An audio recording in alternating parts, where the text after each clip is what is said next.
क्योंकि काफ़ी new participants हैं तो सभी का स्वागत है। आज फर्स्ट क्लास है हमारी।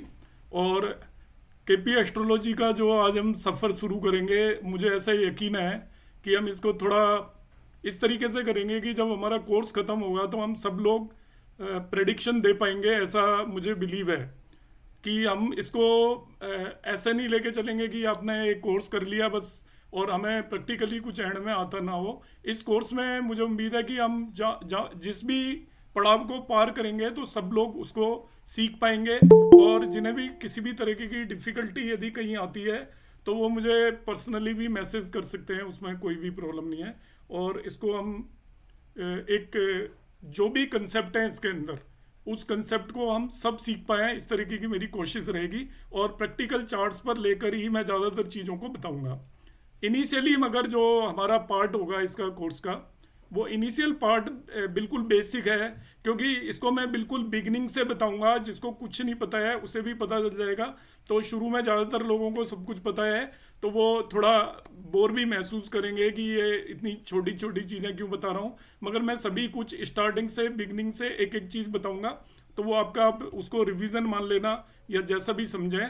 तो हम शुरू से इसमें शुरू होंगे और यहाँ पर हम केपी एस्ट्रोलॉजी के अंदर ऐसी ऐसी चीज़ों को हम कर पाएंगे जो कि हम वैदिक एस्ट्रोलॉजी में सोच भी नहीं सकते। वो यहाँ पर उनका हम प्रडिक्शन देने में कैपेबल होंगे एट लास्ट। तो अभी मैं शुरू करता हूँ और प्रेजेंटेशन से ही शुरू करूँगा मैं। तो इसमें यह है कि सब अपना माइक्रोफोन ऑफ रखेंगे। ड्यूरिंग डिस्कशन यदि कहीं ज़रूरत होगी तो फिर मैं कहूँगा, तो हम इसमें थोड़ा इंटरेक्टिव हम रखेंगे। मगर बीच में आपके क्वेश्चंस हैं उन्हें आप नोट करके रखें। एंड ऑफ सेशन हम हर एक क्लास के अंदर एक जो भी डाउट्स रिलेटेड, क्लास से रिलेटेड जो भी डाउट्स होंगे उनको हम डिस्कस करते हैं। तो वो आप नोट करके रख लें जहाँ पे भी है, जिससे कि क्लास डिस्टर्ब ना हो और फ्लो भी ना खराब हो क्लास का। और एंड ऑफ क्लास जब भी हमारा एक सेशन खत्म होगा तो उसके बाद आप जो भी पूछना चाहें पूछ सकते हैं। एक सेकेंडली, अभी भी जैसे इसके अंदर ग्रुप के अंदर 72 स्टूडेंट्स हैं अराउंड, और 52 या 53 ने कहा है। मेरी रिक्वेस्ट है कि केपी एस्ट्रोलॉजी का जो क्लासेस हैं उसे आप एज ए ऑफलाइन क्लास की तरह जरूर अटेंड करें। इसमें जो इंटरेक्टिव सेशन होगा, जो अवेलेबल होगा, उसी से इंटरेक्शन होगा, तभी आप सीख पाएंगे, तभी आप अपने डाउट पूछ पाएंगे। ये it is one kind of mathematics है। अभी मैं बताऊंगा क्या है, क्या डिफरेंस है वैदिक एस्ट्रोलॉजी से, वो पूरा। फिर भी मैं ये चाहूँगा कि आप लोग इसकी क्लास को अटेंड करें जितना हो सके। तो अभी मैं शेयर करूंगा और वो शेयरिंग के बेस पे हमारी क्लास आगे चलती जाएगी।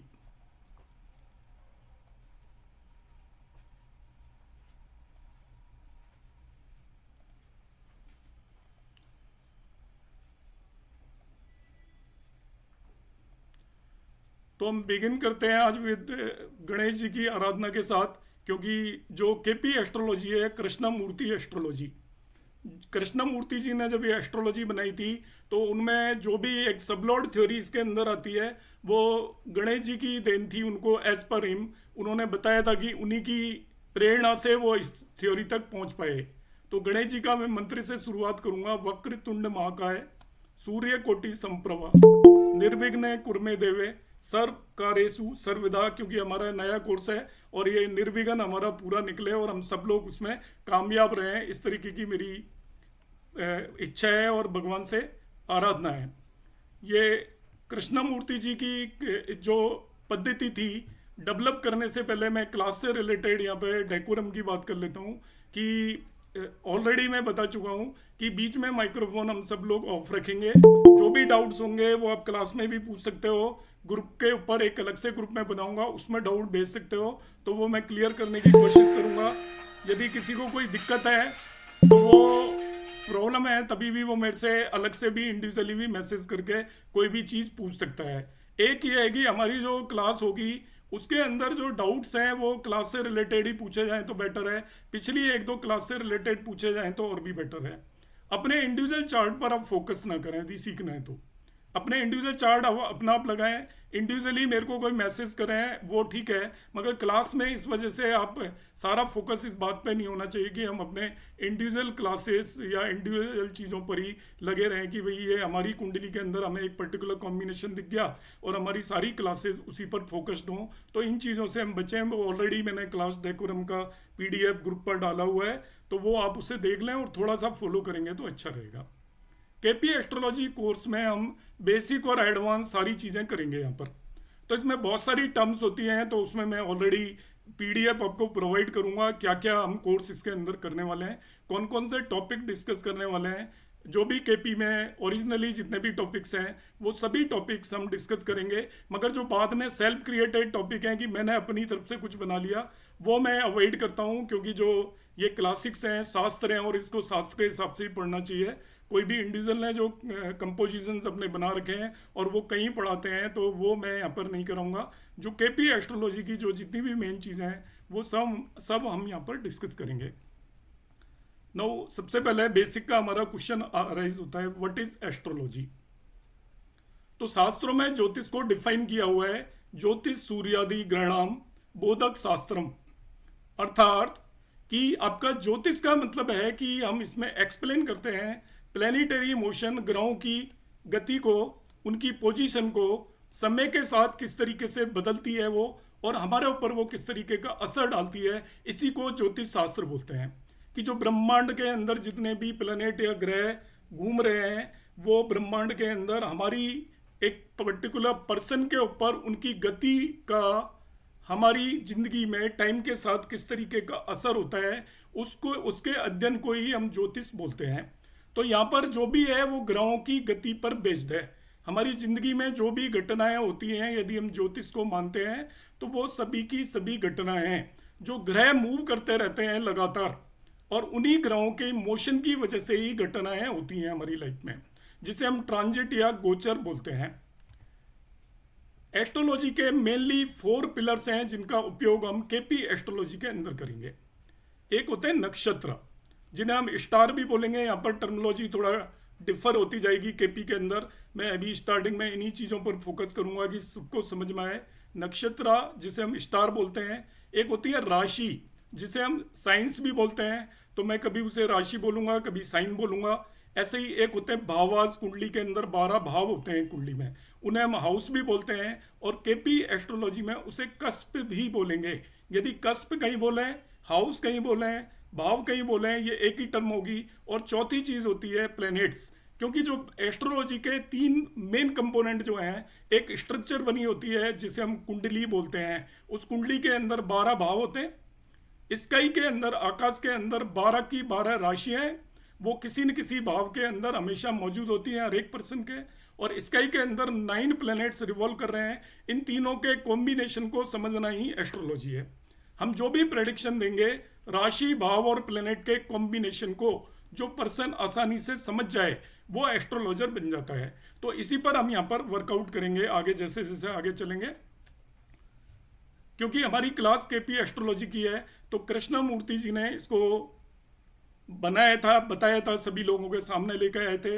वो एक वैदिक एस्ट्रोलॉजी के भी एक बहुत बड़े विद्वान थे। तो वैदिक एस्ट्रोलॉजी में कुछ कमियां उन्हें नजर आई। जैसे कमी क्या होती थी कि 2 बच्चे यदि एक ही टाइम पर ट्विंस बॉर्न हुए, तो उनकी कुंडली में सभी तरीके की चीज़ें हैं, इवन उनके डिविजनल चार्ट भी सेम है, बर्थ चार्ट भी सेम है। तो उनके माइंड के अंदर ये प्रश्न चलता रहता था कि इनके बारे में किस तरीके से बताया जाए। तो उन्होंने अपनी एक एस्ट्रोलॉजी डेवलप की, जिसको केपी एस्ट्रोलॉजी मानकर चलते हैं। तो इसके मैं सर्टेन फैक्ट्स यहाँ पर बताऊंगा। Astrology is a Vedic science. There are several systems in astrology, like Jaimini हम पढ़ते हैं, नाड़ी हम पढ़ते हैं, न्यूमरोलॉजी पढ़ते हैं, टैरो पढ़ते हैं, वैदिक पढ़ते हैं। ये सभी एस्ट्रोलॉजी के ही पार्ट हैं। इन सभी की सभी विधाओं के अंदर वही राशियाँ आती हैं, वही प्लेनेट आते हैं, वही जो भी कंपोजिशन है हर एक प्लेनेट के वही सिग्निफिकेशंस आते हैं। आज तक कोई भी एस्ट्रोलॉजर, जो पाराशर जी ने जिन राशियों के जो सिग्निफिकेशन बनाए थे, ग्रहों के जो सिग्निफिकेशन बनाए थे, भावों के जो सिग्निफिकेशन बनाए थे, उन्हें कोई नहीं बदल पाया।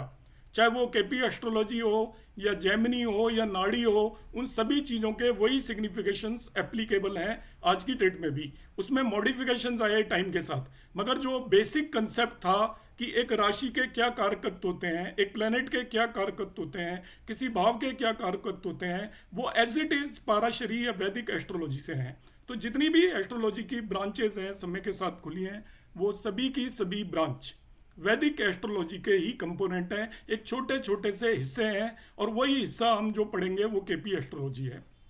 KP astrology is one of them and is a unique system by itself which gives promising results and is useful in present time.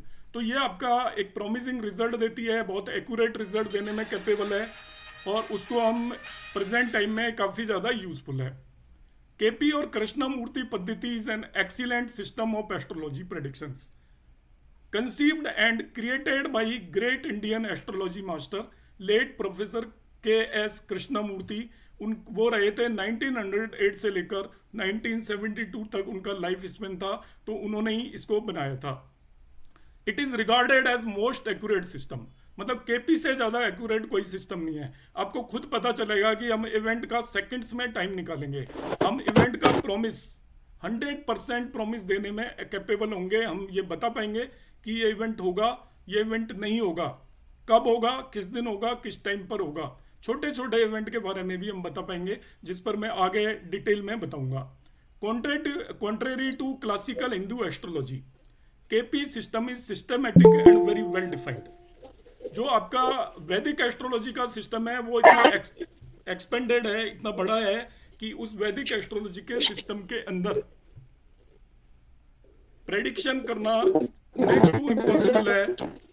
Kindly mute कर लें प्लीज। नेक्स्ट टू इम्पॉसिबल है, इतना बड़ा है कि उसका एक पर्टिकुलर टॉपिक आप पढ़ते पढ़ते आपको बरसों गुजर जाएंगे और उस पर मास्टरी होना पॉसिबल नहीं है। तो काइंडली म्यूट कर लें, ऑलरेडी मैंने रिक्वेस्ट की है। तो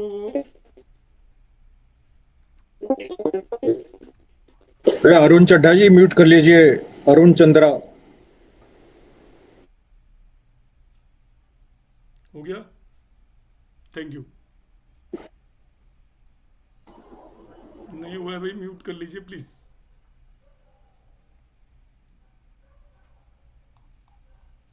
इस तरीके से क्लास डिस्टर्ब होगी, कोई फायदा नहीं है। हम सब लोग मैच्योर हैं, तो काइंडली इस चीज़ का ध्यान रखें कि वो उसको आप ऑन ही क्यों करते हैं माइक्रोफोन को। अभी जब तक अभी ये मैं जनरल चीज़ें बता रहा हूँ, कोई एक्सप्लेनेशन मैं कर नहीं रहा, तो अभी उसको म्यूट ही रखें प्लीज़।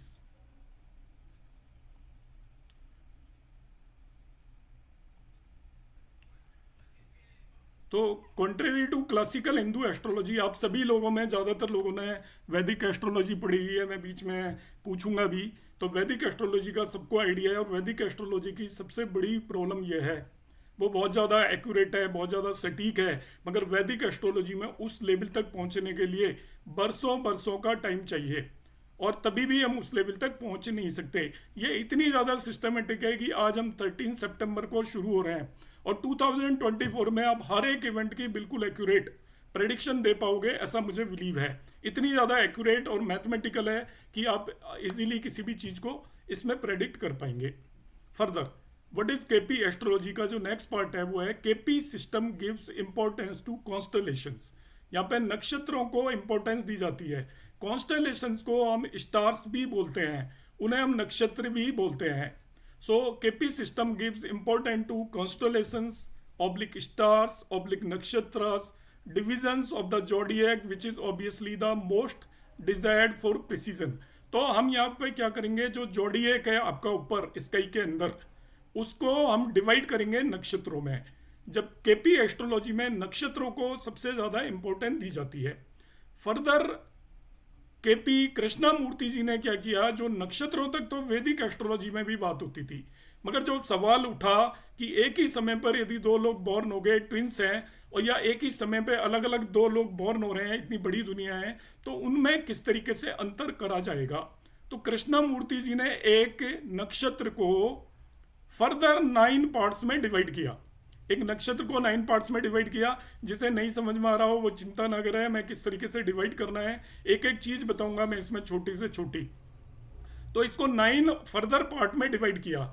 एक्चुअली एक राशि होती है, उस राशि के हिस्से होते हैं जिसे हम नक्षत्र बोलते हैं, और नक्षत्र को भी, हर एक नक्षत्र को उसने 9 पार्ट्स में सब डिवाइड किया जिसे हम सब बोलते हैं, और एक सब को भी फर्दर उन्होंने डिवाइड किया था जिसे हम सब बोलते हैं। तो ये उस हद तक पहुंच चुके थे, बहुत माइन्यूटली एक पर्टिकुलर राशि को छोटे छोटे टुकड़ों में डिवाइड किया जिससे कि प्रेडिक्शन में हमारे एक्यूरेसी आ सके।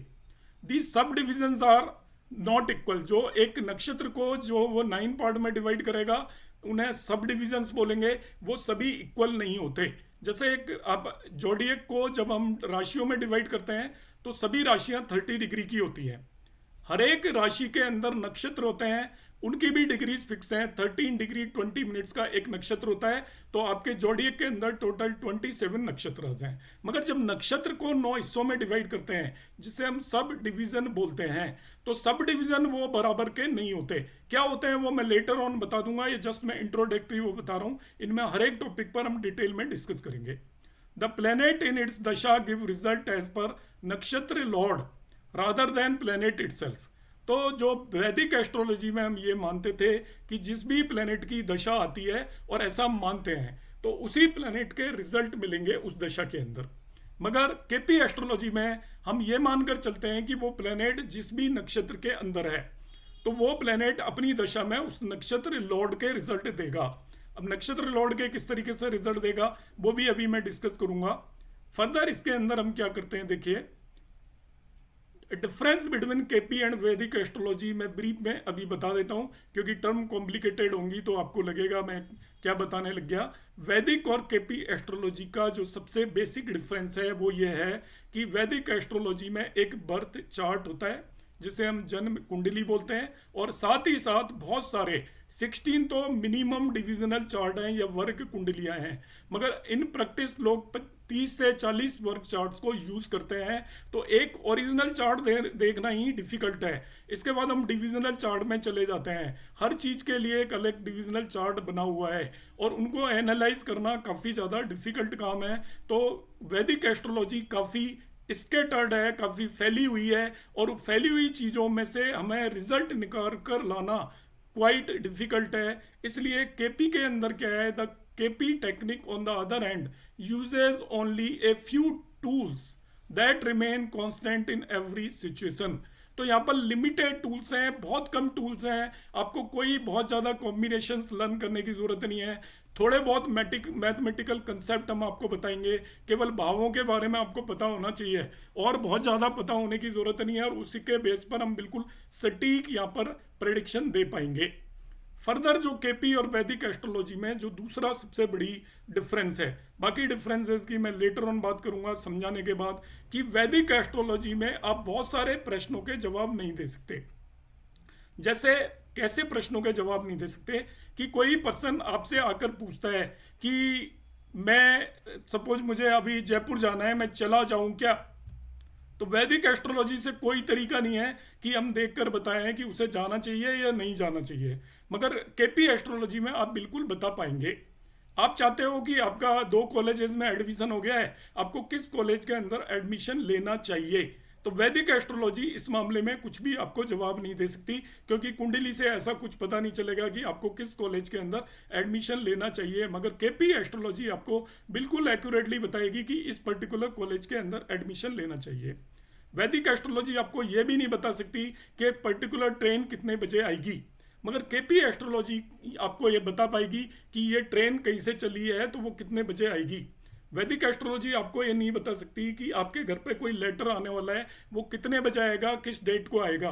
मगर केपी एस्ट्रोलॉजी आपको बता पाएगी, आप यदि वेट कर रहे हैं घर पर बैठकर कि शाम को लेटर आएगा, 3 बजे लेटर आएगा, 3:30 बजे लेटर आएगा, ये सारी चीज़ें बताएगी। वैदिक एस्ट्रोलॉजी बहुत मैक्रो है, बड़ी बड़ी बातें हैं उसके अंदर, और उन बड़ी बड़ी बातों में से छोटी बात निकाल कर लाना बहुत ही ज़्यादा डिफिकल्ट है। उसके लिए सालों साल का एक्सपीरियंस चाहिए, मतलब पहले सालों साल की पढ़ाई चाहिए, इसके बाद कुंडलियों पर ज्ञान, आपको रिसर्च चाहिए, तब जाकर आप थोड़ी बहुत सफलता उसमें पा सकते हैं। मगर केपी एस्ट्रोलॉजी एक मैथमेटिकल टूल है, यहाँ पर 2 × 2 4 होता है, जबकि वैदिक एस्ट्रोलॉजी में 2 × 2 0 भी हो सकता है, 2 × 2 22 भी हो सकता है, और 2 × 2 2002 भी हो सकता है। अब क्या होगा वो डिसाइड करना हर किसी के बस की बात नहीं है, इसलिए वो क्वाइट कॉम्प्लिकेटेड है। तो उसको सिंप्लीफाई करने के लिए हम केपी एस्ट्रोलॉजी को यूज़ करते हैं। और केपी एस्ट्रोलॉजी में आप हर चीज़ के बारे में एक पर्टिकुलर वे है, एक जो प्रेडिक्शन है वैदिक एस्ट्रोलॉजी में, मैं एक एस्ट्रोलॉजर के पास जाऊंगा वो आपको एक पर्टिकुलर प्रेडिक्शन देगा, एक दूसरे के पास जाऊंगा वो दूसरी प्रेडिक्शन देगा, तीसरे के पास जाऊंगा तीसरी प्रेडिक्शन देगा। सब लोगों की प्रेडिक्शन मैच नहीं करेंगी, मगर केपी एस्ट्रोलॉजी के अंदर आप 10 लोगों के पास भी जाओगे तो उनकी प्रेडिक्शन मैच करेंगी। वो एक पर्टिकुलर चीज़ के बारे में आपको वही चीज़ें बताएगा, सबके लिए वही चीज़ें हैं, सबके लिए वही नियम है। सब नियमों को पढ़ने के बिल्कुल वेल डिफाइंड तरीके हैं कि ये चीज़ होगी तो इसे हमें इस तरीके से पढ़ना है, ये चीज़ होगी तो इसे इस तरीके से पढ़ना है। तो इसके अंदर जो आपकी प्रेडिक्शन है वो बहुत ज़्यादा एक्यूरेट और सटीक होती है। आप प्रेडिक्शन देते टाइम श्योर होते हो कि मैंने जो प्रेडिक्शन दी है वो ही होने वाला है और एग्जैक्टली ऐसा होने वाला है। फर्दर केपी एस्ट्रोलॉजी में कृष्णा मूर्ति जी ने लिखी थी, तो उन्होंने एक वर्ड कहा था कि यहाँ पर हम संभावनाएं नहीं बोलते जो कि हम वैदिक में बोलते हैं कि ऐसा होगा, हो सकता है।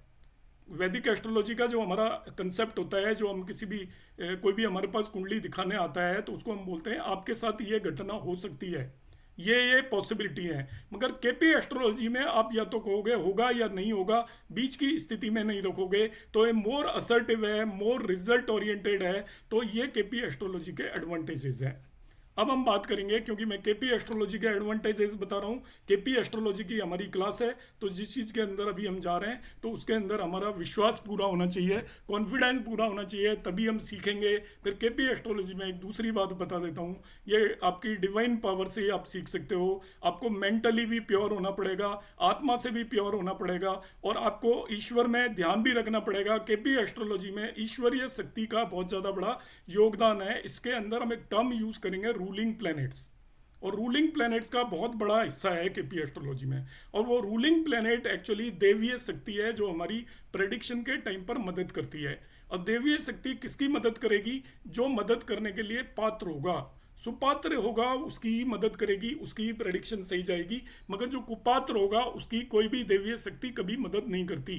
तो केपी एस्ट्रोलॉजी में भी वो मदद नहीं हो पाएगी उसकी, और वो सही चीज़ें पकड़ नहीं पाएगा। इसलिए हमें केपी एस्ट्रोलॉजी में यदि कुछ करना है, यदि सीखना है, तो पहली बात यह है कि हम सुपात्र बने, कुपात्र की बजाय ईश्वर में हमारी पूरी श्रद्धा होनी चाहिए, और ईश्वर की प्रेरणा से ही हम यहाँ पर प्रेडिक्शन देने में सफल होंगे। अब आता है, देखिए, ये मैंने थोड़ा सा आपको भूमिका बनाई थी कि केपी एस्ट्रोलॉजी में क्या क्या चीज़ें हैं। हालांकि ये मैं बताए बगैर भी आगे निकल सकता था, पर भी मैंने ये बताया कि वैदिक से केपी का किस तरीके का डिफरेंस है। अब हमें कुंडली के अंदर क्या देखना होता है, क्या प्रोसेस होता है बेसिकली जब हम किसी की चीज़ की प्रेडिक्शन देते हैं। तो प्रेडिक्शन के जो मेन कंपोनेंट होते हैं, एक कंपोनेंट होता है प्रॉमिस। प्रॉमिस का मतलब यह होता है कि किसी की कुंडली में वो घटना घटित हो भी सकती है कि नहीं, इसके कॉम्बिनेशंस बन रहे हैं या नहीं, उसे बोलते हैं प्रॉमिस। तो हम जब भी किसी भी कुंडली को सर्च करते हैं, एनालाइज करते हैं, चाहे वो किसी भी तरीके की एस्ट्रोलॉजी में एनालाइज करें, तो सबसे पहला काम देखा जाता है कि इसमें वो घटना घटित भी हो सकती है कि नहीं। प्रॉमिस का मतलब यह होता है कि आपने इंजीनियरिंग की है तभी तो आप इंजीनियर बनेंगे। अब आपने इंजीनियरिंग की नहीं है, आप 7th में पढ़ते हो और आप सोचो कि आप इंजीनियर बन जाओगे, तो आप किसी भी तरीके से नहीं बन सकते। तो आपकी कुंडली के अंदर वो कॉम्बिनेशन या कैपेबिलिटी अवेलेबल होनी चाहिए उस चीज़ की, कि आपकी एजुकेशन हायर एजुकेशन होगी तो आपकी कुंडली ये बतानी चाहिए इसके अंदर हायर एजुकेशन है। तो दैट इज कॉल्ड प्रॉमिस, कि आप क्या कर सकते हैं, आपकी कुंडली में आप में क्या क्या कैपेबिलिटीज़ हैं। दूसरा पार्ट होता है कि वो कब घटनाएं होंगी। पहला बात तो ये है कि वो है, होगी या नहीं होगी, उसको हम बोलते हैं प्रॉमिस। अब वो घटना कब घटित होगी, उसके दो कंपोनेंट हैं। आपकी दशाएं लगातार बदलती रहती हैं समय के साथ। जो हमारी कुंडली फिक्स है वो स्टैटिक पैरामीटर है, उसके अंदर सभी चीज़ फिक्स हैं, वो कोई नहीं बदल सकता। जिस दिन हम पैदा हुए उस टाइम पर आकाश में जो भी ग्रहों की स्थिति थी उसके बेस पर एक हमारी चार्ट बना दिया गया। वो चार्ट और कुछ भी नहीं है, वो आकाश है जिसे हमने कागज पर उतारा है कि उस वक्त पर कौन सा ग्रह किस राशि के अंदर चल रहा था, कितने डिग्री पर था, कहाँ बैठा हुआ था, उसका हमने एक पेपर प्रिंट ले लिया है जिसे हम कुंडली बोलते हैं, वो फिक्स है। मगर उसके अंदर जो दशाएं हैं वो लगातार बदलती रहती हैं। दशाओं को यहाँ पर DBA बोलेंगे, केपी एस्ट्रोलॉजी में दशाओं को बोलेंगे DBA। डी मीन्स दशा, जिसे हम वैदिक में महादशा बोलते हैं। बी का मतलब यहाँ पर होगा भुक्ति, जिसे हम वैदिक में अंतरदशा बोलते हैं। एका यहाँ पर मतलब होगा अंतरा, जिसे हम वैदिक एस्ट्रोलॉजी में पीडी बोलते हैं, प्रत्यंतर दशा। तो यहाँ पे थोड़ी सी टर्मिनोलॉजी दशाओं में बदल जाएगी। दशाओं को मैं फिर रिपीट कर रहा हूँ। यहाँ पर हम बोलेंगे DBA। डी मीन्स दशा, दैट इज महादशा। बी मीन्स भुक्ति एंड ए मीन्स अंतरा। तो ये टर्म मैं आगे भी बताऊंगा। और तीसरी चीज यहाँ पर होती है ट्रांजिट। ट्रांजिट का मतलब क्या होता है कि देखिए आपकी कुंडली फिक्स है, उसके अंदर ग्रहों की स्थिति फिक्स है। आप जब पैदा हुए तो आपकी दशाएं भी पता पहले से ही फिक्स होगी कि किस पीरियड में आपकी किस चीज़ की दशा आएगी, वो भी फिक्स है। वो आप जब किसी भी कहीं से भी कोई अपनी कुंडली देखते हो उसमें चीज़ें सारी फिक्स होती हैं। मगर ट्रांजिट का मतलब होता है गोचर। गोचर में क्या होता है कि जो ग्रह लगातार आपके आकाश के अंदर चलते रहते हैं और उनकी स्थिति डेली बेसिस पर हर समय लगातार बदलती रहती है। तो हर समय लगातार बदलती रहती है, उसी तरीके से हमारी लाइफ की किस्मत बदलती रहती है। लाइफ के अंदर होने वाले इवेंट के होने और नहीं होने की पॉसिबिलिटी बनती रहती है। अच्छा फल मिलेगा या खराब फल मिलेगा, उसकी पॉसिबिलिटी बनती रहती है। तो जब भी हम किसी भी कुंडली को देखते हैं तो उस कुंडली को देखने में ये 3 मोस्ट इंपॉर्टेंट पार्ट होते हैं। सबसे पहला पार्ट होता है, अब ये हमारा कोर्स की यहाँ से शुरुआत है। अभी तक जो मैंने बताया था वो एक इंट्रोडक्शन था व्हाट इज केपी एस्ट्रोलॉजी, कि आप जब भी किसी भी कुंडली को देखेंगे हमारा पहला काम होता है कि उसके अंदर प्रॉमिस देखना। दूसरा काम होता है कि जब प्रॉमिस है तभी कोई चीज़ होगी, अदरवाइज नहीं होगी। फर्स्टली, अब क्या प्रॉमिस है तो हो जाएगी क्या? तब वो होगी कब? उसका टाइम होता है दशा, भुक्ति और अंतरा। आपकी अप्रोप्रिएट दशा आनी चाहिए। उनको हम किस तरीके से देखेंगे, हर चीज़ों पर हम यहाँ पर काम करेंगे। और ट्रांजिट को भी सपोर्ट करना चाहिए। तो इस पर मैं अभी बहुत ज़्यादा स्ट्रेस नहीं दे रहा हूँ, इन सब चीज़ों को हम डिटेल में पढ़ने वाले हैं। शुरुआत करते हैं हम जोडियक सिस्टम की। ये आपकी एस्ट्रोलॉजी की बिगिनिंग है। ये पहला आपका स्टेप है एस्ट्रोलॉजी में। ये हमारा स्काई बना हुआ है यहाँ पर। ये सूर्य है और सूर्य के चारों तरफ अर्थ रिवॉल्व करती है, हमें मालूम है।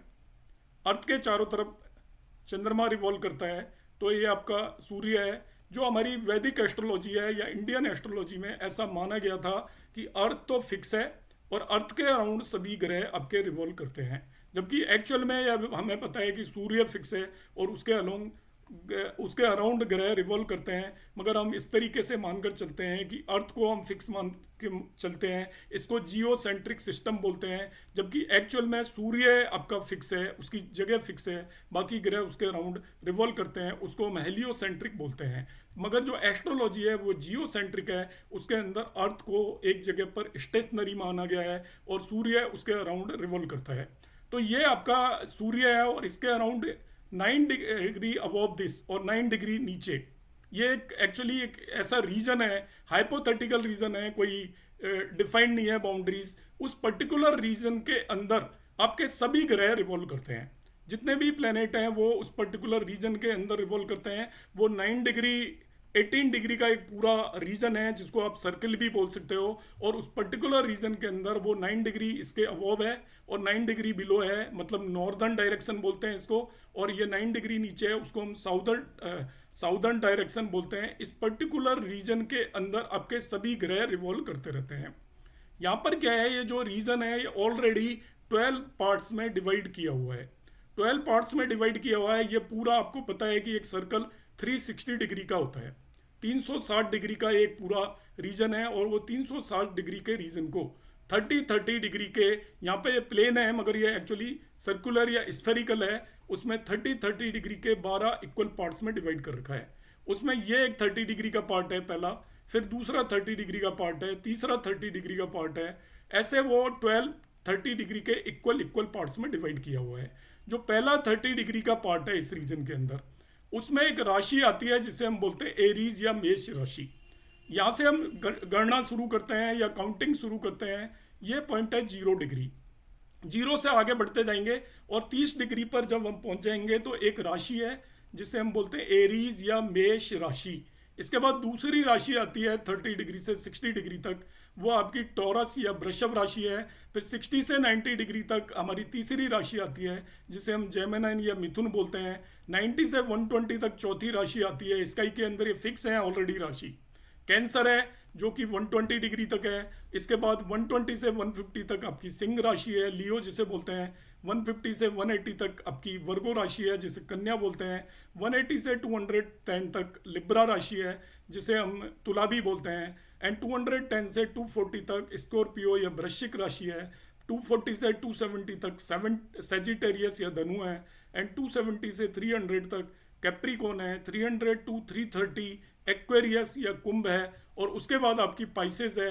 तो ये जो आपका स्फीयर है या जिसे हम सर्कल मान लें समझने के लिए, तो ये 360 का डिग्री का सर्कल 12 इक्वल पार्ट्स में डिवाइडेड है, और वो हर एक पार्ट के अंदर एक राशि है, वो ऑलरेडी फिक्स है। अब राशि फिक्स है मगर जो प्लेनेट फिक्स नहीं है वो लगातार इसके अंदर घूमते रहते हैं, ऐसे चलते रहते हैं। तो आपने सुना होगा ये प्लेनेट इस राशि में आ गया। अब जैसे हम किसी भी प्लेनेट की बात कर रहे हैं कि आपका जुपिटर है, वो अभी एट प्रेजेंट 2 साइन में चल रहा है, तो वो यहाँ पे इस तरीके से मूव कर रहा है, 1 से गया 2 में चला गया, अब 2 से वो आगे चलता चलता जाएगा 3 में, और ऐसे 4 में जाएगा, 5 में जाएगा, इस तरीके से सभी प्लेनेट मूव करते हैं। तो एरीज साइन से, मेष राशि से वो प्लेनेट चलता हुआ टॉरस में जाएगा। अब ये राशियां फिक्स हैं, प्लेनेट इनके आगे से निकलते हैं। जैसे आपका घर फिक्स है, उसके आगे से कोई एक स्कूटर निकला, वो इसके बाद आपके अगले वाले घर के आगे से निकला, इसी तरीके से ये सारी राशियां ऑलरेडी फिक्स हैं स्काई के अंदर, और इन राशियों के अंदर सभी ग्रह एक एक करके एक राशि से क्रॉस करते हैं, दूसरे राशि के अंदर चले जाते हैं। ये होती है इनकी डायरेक्ट मोशन। ऑलवेज एरीज से टॉरस में जाएगा, टॉरस से जेमिनी में जाएगा, जेमिनी से कैंसर में जाएगा, कैंसर से लियो में जाएगा, और इस तरीके से वो आगे बढ़ता चला जाएगा। मगर कभी कभी ड्यू टू रिलेटिव मोशन, उसको मैं बाद में बताऊंगा, वो ग्रह हमें पीछे चलता हुआ नजर आता है ड्यू टू रिलेटिव मोशन। वो टॉरस से जेमिनी की तरफ जाने की बजाय एरीज की तरफ जाता हुआ नजर आएगा। उसकी मोशन को हम वक्री या रेट्रोगेट मोशन बोलते हैं, और वो पहुंच भी जाता है पीछे की राशि के अंदर, एरीज राशि के अंदर चला जाएगा। It is due to relative motion जो आपकी, तो वो जब प्लेनेट पीछे की तरफ चलता हुआ नजर आता है, नॉर्मल जो गति होती है प्लेनेट की इस तरीके से होती है, फॉरवर्ड डायरेक्शन बोलते हैं इसे। ये आपका एरीज से टॉरस में जाएगा, टॉरस से जेमिनी में जाएगा, एंड इन दिस वे। मगर कभी कभी जब वो पीछे चलता हुआ नजर आता है, और राहु केतु जो 2 ऐसे ग्रह हैं जो पीछे चलते हुए नजर आते हैं, ऐसे ग्रहों की मोशन को हम रेट्रोग्रेड या वक्री मोशन बोलते हैं। तो इस तरीके से आपके सभी ग्रह इन राशियों से गुजरते हैं। ये राशियां फिक्स हैं, इनकी पोजीशन फिक्स है आपका स्काई के अंदर, जिसे हम जोडिएक बोलते हैं। इस पूरे रीजन को जोडिएक सिस्टम बोलते हैं। ये एक बड़ा स्फीयर कंसीडर कर सकते हो स्काई के अंदर, और इस जोडिएक के अंदर सभी की सभी राशियां फिक्स हैं।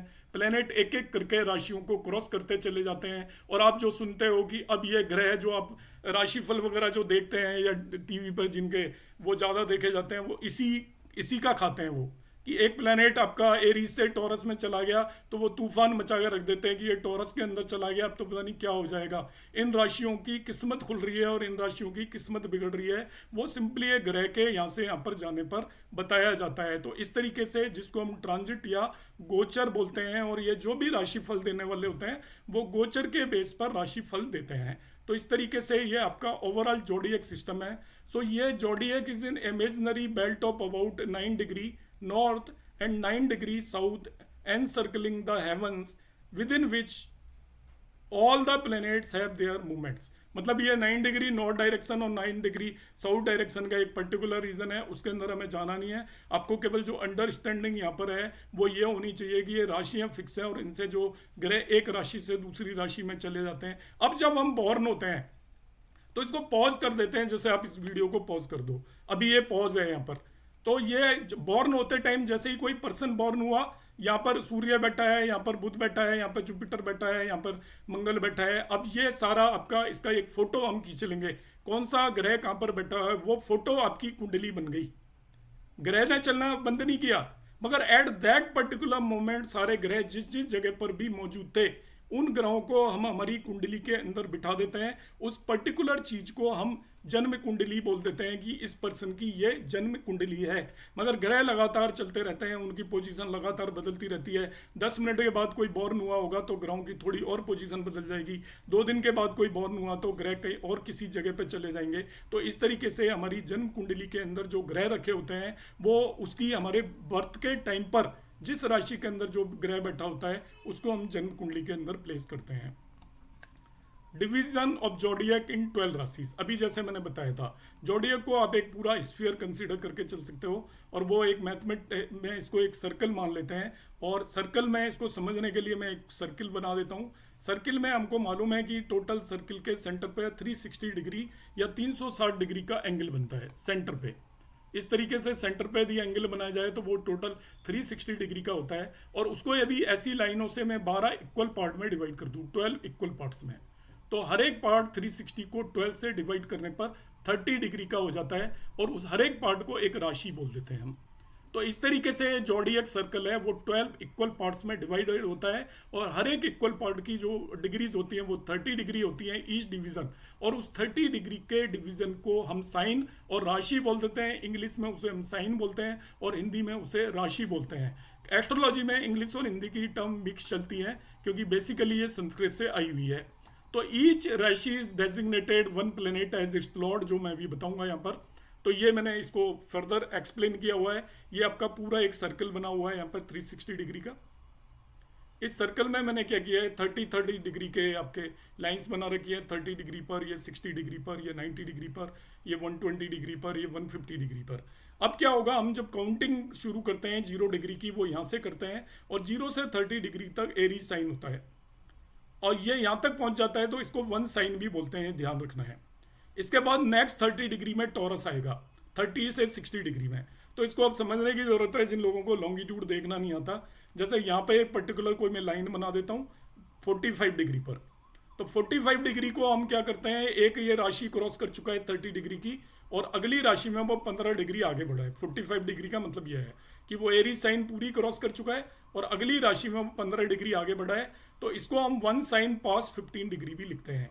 वन साइन और उसके आगे 15 डिग्री लिखते हैं। जब भी टॉरस में यदि वो 15 डिग्री पे होगा तो उसका मतलब होता है कि वो एरीज पूरी राशि क्रॉस कर चुका है। एरीज का नंबर 1 होता है। अब बाई द वे वो जेमिनाइन साइन के अंदर कोई भी प्लैनेट 10 डिग्री पर है, 70 डिग्री उसकी टोटल है यहाँ से यहाँ तक। और यदि हम कहें कि वो मिथुन राशि है जेमिनाइन साइन में 10 डिग्री पर है, तो उसको हम कैसे लिखेंगे, जब जेमिनाइन साइन में पहुंचा तो उसने एरीज का एक पूरा साइन क्रॉस किया, टॉरस क्रॉस किया, 2 साइन पूरे क्रॉस किए, और वो तीसरे साइन के अंदर एंटर हो गया है, तो उसको हम लिखेंगे 2 साइन पास 10 डिग्री। ये भी लिखा जा सकता है। तो जेमिनाइन मतलब 3 साइन में जो प्लेनेट होगा उसका, इसको हम बोलते हैं लॉन्गिट्यूड या बोगांस। जो ये डिग्रीज होती हैं इट इज़ कॉल्ड लॉन्गिट्यूड और बोगांस, इसके लिए हम टर्म यूज़ करते हैं। बेसिकली वो सर्कल नहीं होता, अर्थ के बेसिस पर बनाते हैं, पर स्टिल उसका जो लॉन्गिट्यूड और बोगांस जो होगा वो 1 sign 2 sign past 10 degree. Suppose अब मैं एग्जांपल के लिए बताऊं, यहाँ पर 130 डिग्री पर कोई प्लेनेट बैठा है, लियो साइन में 130 डिग्री पर बैठा है, तो मैं उसको कैसे लिखूंगा, 130 डिग्री तो एक तरीका हुआ, मगर ये 5वां साइन है लियो, 5th साइन है काउंटिंग में हमारी राशियों में। पहला एरीज है, दूसरा टॉरस है, तीसरा जेमिनी है, चौथा कैंसर है, और 5वां लियो होता है। तो वो 1 2 3 4 साइन पूरे चल चुका है, और 5वें में एंटर हो रहा है, तो इसको लिखेंगे 4 साइन पास्ट। लियो में जितने भी डिग्री पर है, सपोज वो 12 डिग्री पर है, तो उसको 4 साइन पास्ट 12 डिग्री लिख देंगे। तो इस तरीके से आपकी ये राशियां परिवर्तित होती हैं। इनका नंबर पता होना चाहिए कि एक राशि 0 से 30 डिग्री का मतलब एरीज है, 30 to 60 का मतलब टॉरस है, और 60 to 90 का मतलब जेमिनाइन है, 90 to 120 कैंसर है, एंड सो ऑन। इनकी हमें सभी की डिग्रीज का आइडिया होना चाहिए, क्योंकि आगे चल के हम इसको डिवाइड करेंगे। मगर राशियों का मतलब तो आपको अब समझ में आना ही चाहिए बेसिकली, कि राशियों का मीनिंग एक्चुअली क्या है। जब हम कुंडली में किसी भी राशि को रखते हैं तो उसका मतलब क्या होता है। एरीज राशि है, तो एरीज राशि जहाँ भी रखा होगा उसकी जो लॉन्गिट्यूड है वो 0 साइन पास समथिंग लिखा जाएगा, क्योंकि एक भी साइन क्रॉस नहीं होता जब एरीज में कोई भी प्लेनेट होता है। तो इन दिस वे ये पूरा जो जोडिएक है उसको आप 12 इक्वल पार्ट में डिवाइड कर देते हैं। 30 डिग्री के जो 12 पार्ट्स में डिवाइड करते हैं, उस हर एक पार्ट को एक राशि बोलते हैं। इन दिस वे इन राशियों की नंबरिंग भी होती है। जो एरीज साइन है उसे 1 नंबर देते हैं, टॉरस को 2 देते हैं, जेमिनाइन को 3 देते हैं, कैंसर को 4 देते हैं, लियो को 5 देते हैं, वर्गो को 6 देते हैं, लिब्रा को 7 देते हैं, स्कॉर्पियो को 8 देते हैं, सेजिटेरियस को 9 देते हैं, कैप्रिकॉन को 10 देते हैं, एक्वेरियस को 11 देते हैं, पाइसेस को 12 देते हैं। अब आप में से ज़्यादातर लोग इन चीज़ों को बहुत अच्छे से जानते हैं, तभी वो बियर करें मेरे साथ, क्योंकि मेरी ये ट्राई है कि मैं छोटी सी चीज़ भी बताकर आगे बढ़ूं, जिससे कोई भी ऐसा ना रहे आगे चल के कि जिसे पता ही नहीं हो कि एक्चुअली राशि क्या है। अब आता है मूवमेंट ऑफ प्लैनेट्स। ये मैंने सभी प्लैनेट्स यहाँ पर रखे हुए हैं। बेसिकली आपके टोटल एक्चुअल में प्लैनेट 6 हैं, जो कि सूर्य के अराउंड रिवॉल्व करते हैं। अब ये इसको हमें जियो सेंट्रिक सिस्टम मानकर चलते हैं। जियो सेंट्रिक का मैंने अभी मतलब बताया था कि हम जब एस्ट्रोलॉजी करते हैं तो ऐसा मानते हैं कि अर्थ स्टेशनरी है और सूर्य भी उसके अराउंड मूव कर रहा है। एक्चुअली रिलेटिव मान लेते हैं, एक्चुअल में तो अर्थ मूव कर रही है सूर्य के अराउंड। तो एक चीज़ मूव करती है तो रिलेटिवली दूसरी चीज़ भी डिस्प्लेस होती है। जैसे हमारे घर के आगे से स्कूटर निकल के गया तो मूव तो स्कूटर ही कर रहा है, मगर आपका घर भी तो उससे पीछे होता जा रहा है। स्कूटर वाला देखेगा तो उसको लगेगा कि आपका घर उससे पीछे हो रहा है। तो उस तरीके से इसको हम कंसीडर करके चलते हैं कि रिवॉल्व तो एक्चुअली अर्थ कर रही है, मगर हम ये मान लेते हैं कि यदि अर्थ को स्टेशनरी मान लिया जाए या हम अर्थ से बैठ के देखते हैं तो हम देखते हैं कि सन की पोजीशन बदलती हुई हमें नजर आती है। तो वही चीज़ यहाँ पर है। तो प्लेनेट तो 6 ही हैं बेसिकली, जिसे 9 बोलते हैं। उसमें आपका जो प्लेनेट है हमें पता है ये सूर्य देव है, और इनसे सबसे नज़दीक प्लेनेट है वो मरकरी है, याद रखना है हमें। इसका भी सिग्निफिकेशन होता है। मरकरी है तो कुंडली में जब किसी की में भी देखोगे तो सूर्य और मरकरी प्लस पास पास बैठे होते हैं, आपने देखा होगा। उसका रीज़न ये होता है कि सूर्य के बहुत क्लोज है, डिग्री वाइज भी क्लोज है, क्योंकि ये 9 degree above and 9 degree below एक पर्टिकुलर ऑर्बिट में सारी चीज़ें मूव करती हैं। ये उधर चला जाएगा तो दूसरी डायरेक्शन में चला जाएगा, देखिए घूमता हुआ, और इधर है तो इस पर्टिकुलर डायरेक्शन में है। तो 18 डिग्री का एक टोटल रीजन है जिसके अंदर ये सभी प्लेनेट रिवॉल्व करते हैं। मगर जो मरकरी है वो सूर्य के बहुत क्लोज होता है। तो सभी की कुंडलियों में मरकरी और सूर्य बहुत पास पास होते हैं। जो सेकंड नियरेस्ट प्लेनेट है वो वीनस है सूर्य के। तो ये भी जनरली पास में ही होते हैं, मरकरी, वीनस और सूर्य। फिर अर्थ आती है हमारी। तो ये इंटरनल प्लेनेट कहलाते हैं तीनों, मरकरी, वीनस और सूर्य। ये अर्थ के अंदर है। और ये इसके बाद आप जाओगे तो ये आपका मार्स है रेड कलर का, ये नेक्स्ट है अर्थ से। फिर जुपिटर है जो सबसे बड़े साइज का है, इसको देख लीजिएगा। और ये सैटर्न है जिसके अंदर रिंग है। अब इनके पर्टिकुलर सिग्निफिकेशंस हैं प्लैनेट्स के, हालांकि मैं यूजफुल सिग्निफिकेशंस पे अलग हमारी क्लास होगी और उसमें मैं सबके बारे में बताऊंगा। पर यहाँ पर इनकी फिजिकल स्ट्रक्चर आप समझें जिससे कि आप इनके बारे में जान पाएंगे, इनकी नेचर के बारे में जान पाएंगे। इनके बारे में मैं थोड़ा थोड़ा बताऊंगा क्योंकि बेसिकली मैं बताना चाहता हूँ जिससे कि ये चीज़ें माइंड के अंदर डेवलप हों, हम रटे ना चीज़ों को समझ पाएँ। तो मरकरी देखिए ये बहुत छोटा ऑर्बिट है इसका, तो ये बहुत जल्दी से रिवॉल्व कर लेता है। तो एक राउंड ये काफ़ी कम समय में लगाता है, सबसे कम समय में राउंड ये लगाता है। ऐसे ही वीनस का भी ऑर्बिट छोटा है तो ये भी राउंड अराउंड सन जल्दी ही लगा लेता है। मार्स का भी ऑर्बिट उतना बड़ा नहीं है तो ये भी आपका लगाता है। फिर जुपिटर का ऑर्बिट और बड़ा हो गया, इसको और ज़्यादा टाइम लगेगा। और सैटर्न का सबसे बड़ा ऑर्बिट है, तो सैटर्न को बोलते हैं शनेश्वर बोलते हैं हम। शनेश्वर का मतलब होता है जो स्लो चलता है। अब स्लो चलता है फास्ट चलता है वो बात की बात है, मगर इसका ऑर्बिट इतना ज़्यादा बड़ा है कि एक पूरा राउंड लगाने के अंदर इसको बहुत ज़्यादा वक्त लगता है। तो एक राशि के अंदर ये सबसे अधिक समय तक टिका रहता है, रुका रहता है। जिस राशि में चला गया उसमें ये करीब करीब 2.5 साल तक वहाँ पर रुका रहेगा। इसी तरीके से आपका जो जुपिटर प्लेनेट है इसका देखिए साइज बहुत ज़्यादा बड़ा है, इसे शुभ ग्रह मानते हैं। शुभ ग्रह का यहाँ पर सिग्निफिकेशन ये है, इसका साइज बहुत ज़्यादा बड़ा है तो इसका ग्रेविटेशनल अट्रैक्टिव फोर्स बहुत ज़्यादा है।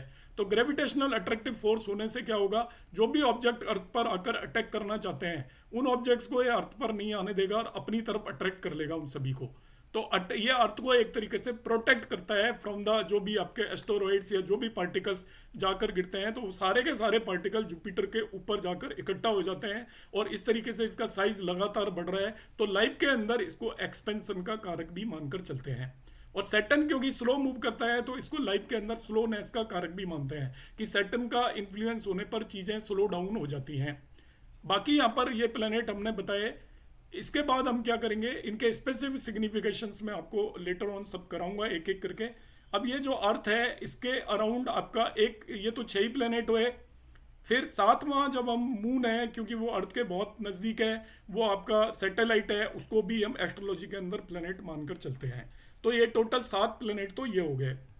अब यहाँ पर द सोलर सिस्टम की जब हम बात करते हैं तो our solar system is centered around the sun. 9 planets Mercury, Venus, Earth, Mars, Jupiter, Saturn, Uranus, Neptune and Pluto alongside belt of asteroids revolve in elliptical orbit around the sun। तो यहाँ पर ये 3 प्लेनेट और हैं, Uranus, Neptune and Pluto, ये भी revolve करते हैं। In Hindu astrology the last 3 planets means Uranus, Neptune and Pluto have no place इसको हम मुंडेन एस्ट्रोलॉजी में यूज़ करते हैं, मगर किसी पर्सन रिलेटेड, नेटिव से रिलेटेड एस्ट्रोलॉजी में इन्हें यूज़ नहीं करते। ये भूकंप या इस तरीके की घटनाओं के लिए तो रेस्पॉन्सिबल होते हैं, पर इनकी डिस्टेंस ज़्यादा होने की वजह से इनके रेडिएशंस अर्थ तक नहीं पहुंच पाते ठीक से, तो वो किसी पर्सन की लाइफ में उतना इन्फ्लुएंस नहीं डालते। इसलिए जो वैदिक एस्ट्रोलॉजी में, हिंदू एस्ट्रोलॉजी में इन्हें नहीं मानते, वेस्टर्न एस्ट्रोलॉजी में इन्हें मानते हैं।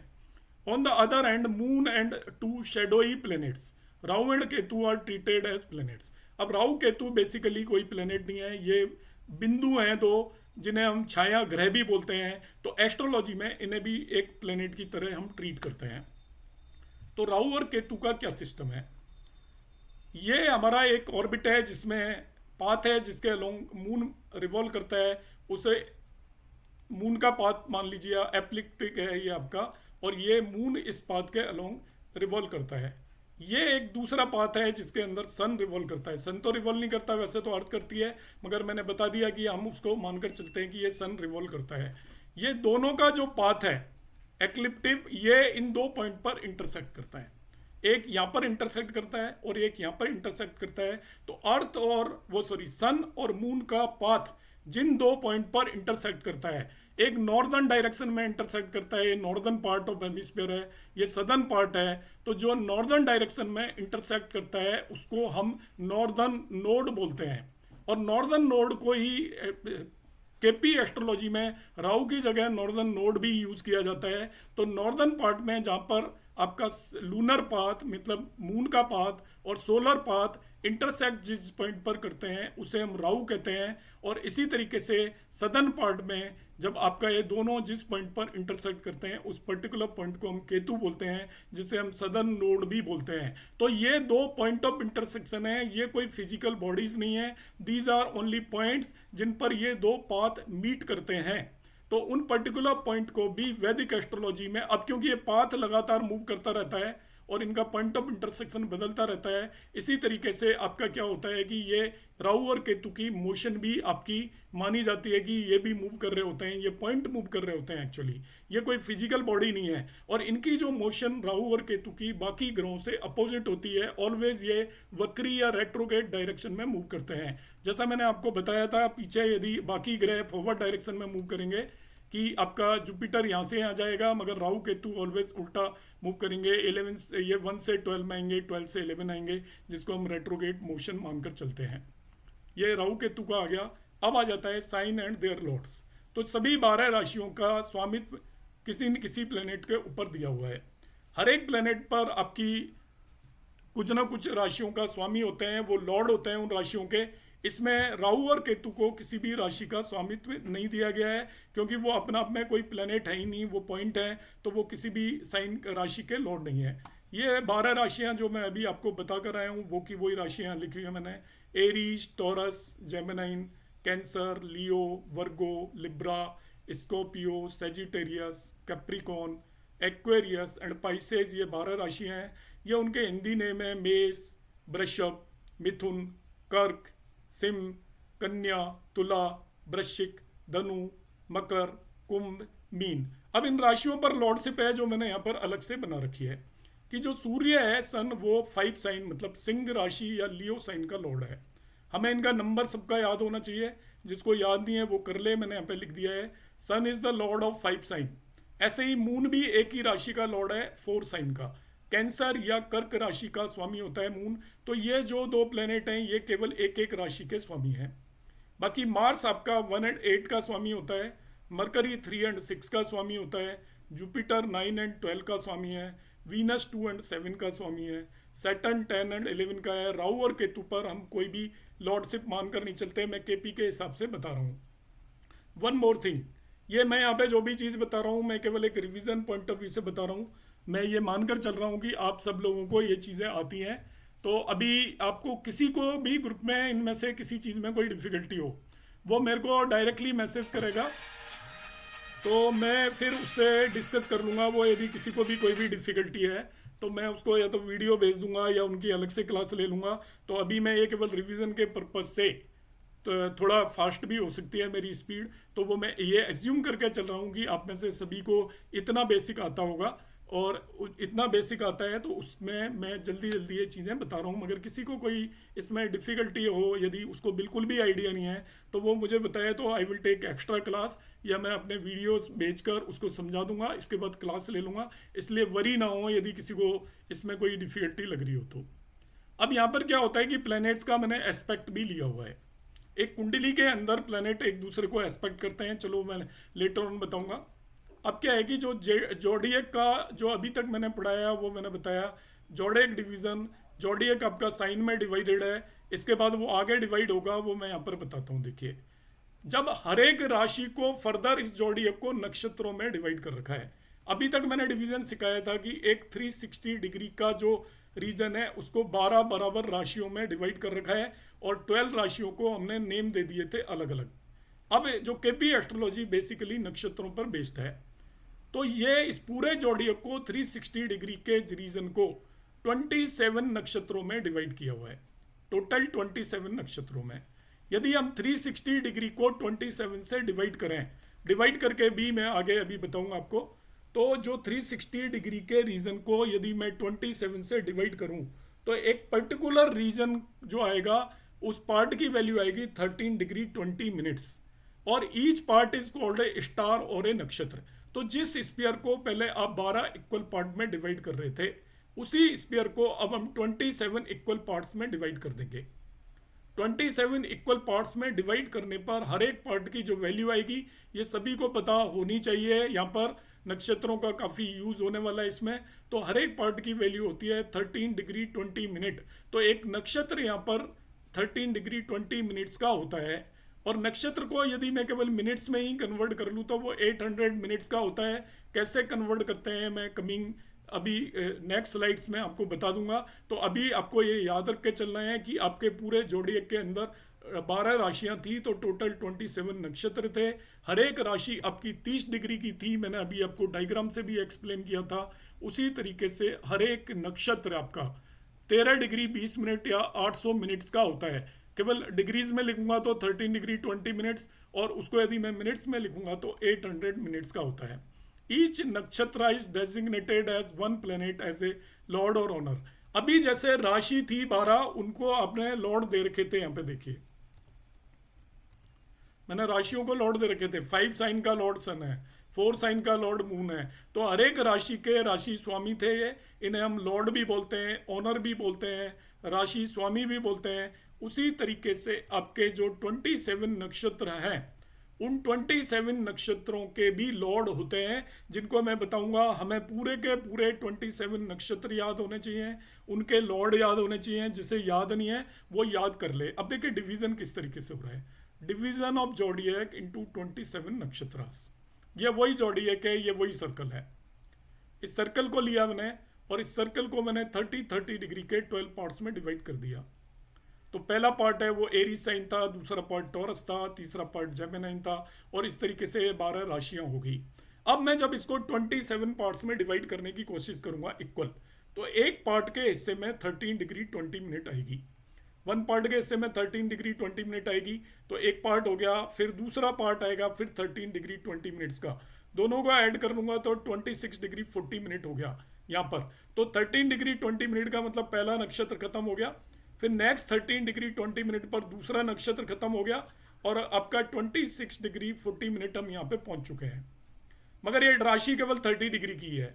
तो तीसरा जो नक्षत्र आएगा उसका कुछ हिस्सा तो इसी राशि में रह जाएगा, बाकी हिस्सा अगली राशि में चला जाएगा। क्योंकि एक नक्षत्र 13 डिग्री 20 मिनट का है, तो ये 13 डिग्री 20 मिनट, ये 13 डिग्री 20 मिनट, मतलब 26 डिग्री 40 मिनट यहाँ तक कंप्लीट हो गया। आपके पास बचा ही कुछ नहीं, 3 डिग्री 20 मिनट बचा केवल नेक्स्ट नक्षत्र के लिए। तो वो यहाँ पर होगा, उसका रिमेनिंग 10 डिग्री अगले राशि के अंदर आएगा। तो इस कुंडली के अंदर जब आप उसको नक्षत्रों में डिवाइड करेंगे, तो एक पर्टिकुलर राशि के अंदर केवल 2.25 नक्षत्र आएंगे।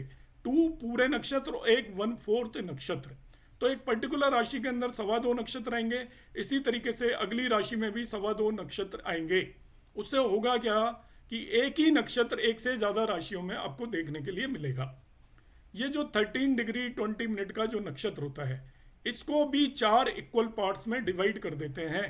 हर एक पार्ट की वैल्यू होती है 3 डिग्री 20 मिनट्स। एक नक्षत्र is further divided into 4 equal parts. हर एक पार्ट की वैल्यू होती है 3 डिग्री 20 मिनट। इसको चरण या पद बोलते हैं। तो एक नक्षत्र 13 डिग्री 20 मिनट का होता है। जो 13 डिग्री 20 मिनट का नक्षत्र होता है उसके 4 हिस्से होते हैं। उन चारों हिस्सों को उसके हम पद या चरण बोलते हैं। हर एक चरण 3 डिग्री 20 मिनट का होता है। तो जब जोड़ी एक को हम 27 इक्वल पार्ट्स में डिवाइड करेंगे तो क्या होगा कि जो एक ही पर्टिकुलर राशि के अंदर एक पहला नक्षत्र आएगा, दूसरा नक्षत्र आएगा और तीसरे पूरे नक्षत्र को आने के लिए यहाँ पर जगह नहीं होगी। तो उसका केवल एक पद आएगा 3 डिग्री 20 मिनट का, बाकी का पार्ट अगली राशि के अंदर चला जाएगा। इस तरीके से हम इस पूरे पोर्शन को 27 इक्वल पार्ट्स में डिवाइड करते हैं और 27 इक्वल पार्ट्स में डिवाइड करने पर आपको यहाँ पर 27 अलग अलग नक्षत्रास मिलेंगे। और उन 27 नक्षत्रास का हमको नाम भी पता होना चाहिए और उनकी लॉर्डशिप भी मालूम होनी चाहिए। तो देखिए, नेम ऑफ नक्षत्रास मैंने यहाँ पर लिखे हुए हैं। सबसे पहला जो नक्षत्र होता है वो होता है अश्वनी नक्षत्र, नंबर 1, और उसकी डिग्रीज दे रखी हैं 0 डिग्री से लेकर 13 डिग्री 20 मिनट तक, एरीज साइन के अंदर है। दूसरा नक्षत्र होता है, ऐसे ही आप जाओगे 13 डिग्री 20 मिनट ऐड करते जाइएगा, उसका नाम भरणी नक्षत्र है। वो 13 डिग्री 20 मिनट से लेकर 26 डिग्री 40 मिनट तक है। तीसरा नक्षत्र ऐसे ही आएगा 26 डिग्री 40 मिनट से लेके आपका वो नेक्स्ट राशि में चला जाएगा, टॉरस में, क्योंकि इस राशि में तो जगह बची नहीं थी, मैंने बताया था आपको। तो वो आपका 10 डिग्री टॉरस तक जाएगा। इस तरीके से हमारी लिस्ट है 27 नक्षत्रास की। उसमें आपके जो नक्षत्रास हैं वो अश्वनी से लेकर यहाँ पर रेवती तक 27 नक्षत्रास होते हैं। ये मैं लिस्ट प्रोवाइड कर दूंगा। और मैंने पहले ही बताया कि जिन्हें भी इन चीज़ों की जानकारी नहीं है वो मुझे बता दें स्पेसिकली, मैं उनकी सेपरेट क्लास ले लूँगा। क्योंकि इसमें से अभी जो हमारा ग्रुप है उसके अंदर मैक्सिमम मेरे पास ऑलरेडी थे, तो वो हायर एस्ट्रोलॉजी कर रहे थे, तो उन्हें नक्षत्र वगैरह पता है। मगर आप में से जिसको भी मालूम नहीं है वो मुझे ज़रूर बताएं। पहले तो मैं वीडियो सेंड कर दूंगा और एक्स्ट्रा क्लास ले लूँगा। मगर आपको सारे 27 नक्षत्रों की यहाँ पर नॉलेज होनी चाहिए और बहुत अच्छे से पता होने चाहिए, अच्छे से याद होने चाहिए। उनकी डिग्रीज भी याद होनी चाहिए बेसिकली, कि अश्वनी नक्षत्र 0 डिग्री से लेकर 13 डिग्री 20 मिनट तक होता है, ये आपको माइंड में आइडिया होना चाहिए। भरणी नक्षत्र 13 डिग्री 20 मिनट से लेकर 26 डिग्री 40 मिनट तक होता है। तो उसका तरीका ये होगा कि सबसे पहले आप 27 नक्षत्र याद करो सीरियल वाइज। अश्वनी, वर्णी, कृतिका, रोहिणी, मृगशिरा, आर्द्रा, पुनर्वसु, पुष्य, आश्लेषा, इस तरीके से मगा। आपको ये सारे नक्षत्र नोट करके याद रखना है और आपको सीरियल वाइज पता होने चाहिए। आपको हर एक नक्षत्र का नंबर भी मालूम होना चाहिए कि ये पर्टिकुलर नक्षत्र का ये नंबर है, क्योंकि केपी एस्ट्रोलॉजी पूरी नक्षत्र पर बेस्ड है। आपको बड़ी बड़ी बातें नहीं भी पता है तो काम चल जाएगा। यहाँ पर कोई कॉम्बिनेशन नहीं पता है, कोई योग नहीं पता है, यहाँ पर कुछ भी नहीं लगता केपी के अंदर। आपको केवल नक्षत्रों के नाम पता होने चाहिए, कितनी उनकी डिग्री है ये आपको जरूर करना पड़ेगा। और मैं इसकी टेबल भी दूंगा। हालांकि हम एस्ट्रोलॉजी के टाइम पर वो टेबल भी यूज़ कर सकते हैं, हमें कोई एग्ज़ाम तो देनी नहीं है। पर आपको यदि बहुत क्विक करना है, इसमें अच्छे से काम करना है, तो आपको सारे 27 नक्षत्रों का नाम पता होना चाहिए था। ये मैंने फिर से लिस्ट बना रखी है, लिस्ट ऑफ नक्षत्र एंड देयर लॉर्ड्स। तो इनको जो नक्षत्र हैं मैंने अभी 27 लिखे थे, उनको क्या किया है कि आप 1 से 9 तक जो आ रहे हैं उनको एक पर्टिकुलर कॉलम में लिखा, 10 से 18 तक जो आ रहे थे उनको दूसरे कॉलम में लिखा, और 19 से 27 तक आ रहे थे उनको एक तीसरे कॉलम में लिख दिया है यहाँ पर। तो इसके अंदर क्या होगा, देखिए, जो पहले रो के अंदर जितने भी नक्षत्र आ रहे हैं जिसका नंबर है 1, 10 एंड 19। 1 है अश्विनी नक्षत्र, 10 है मघा और 19 है मूल। ये तीनों नक्षत्रों का एक ही प्लेनेट लॉर्ड है और वो है केतु। तो इनका यदि आपसे लॉर्ड पूछा जाए कि नक्षत्र लॉर्ड अश्वनी कौन है, नक्षत्र लॉर्ड ऑफ मगा कौन है और नक्षत्र लॉर्ड ऑफ मूला कौन है, वो केतु है। तो इस तरीके से हमें सीरियल वाइज याद होंगे, तो लॉर्ड याद करने में दिक्कत नहीं होगी। इनके लॉर्ड हैं एक्चुअली विंशोत्तरी दशा के ऑर्डर में, विंशोत्तरी जो दशा होती है उसके ऑर्डर में इनके लॉर्ड हैं।